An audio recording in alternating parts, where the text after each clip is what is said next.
اروپایي ټولنې ته د ذبیح الله مجاهد ځواب: د فشار سیاست هیڅ پایله نه لري. د طالبانو ویان ذبیح الله مجاهد وایي د اروپایي اتحادیې لخوا د اسلامي امارات ځینې مشران د تحریم لیست اچول هیڅ لوري ته ګټه نه لري.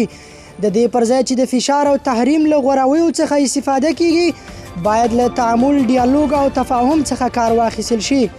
د افغانانو پر وړاندې ناکامه تجربې تکرارول او تحمیلي سیاست نتیجه نه ده ورکړې. دا په داسې حال کې ده چې اروپایي ټولنې د اسلامي امارات د سترې محکمې د رئیس، د پوهنې او د عدلیې وزارتونو د سرپرستانو نومونه د اروپایي ټولنې د بندیزونو په نوملړ کې شامل کړي دي. اروپایي ټولنې په یوې خبرپاڼه کې ویلي دغه بندیزونه د بشري حقونو د نقض په ځانګړې توګه له زده کړو د نجونو د بې برخې کولو له امله لګول شوي دي.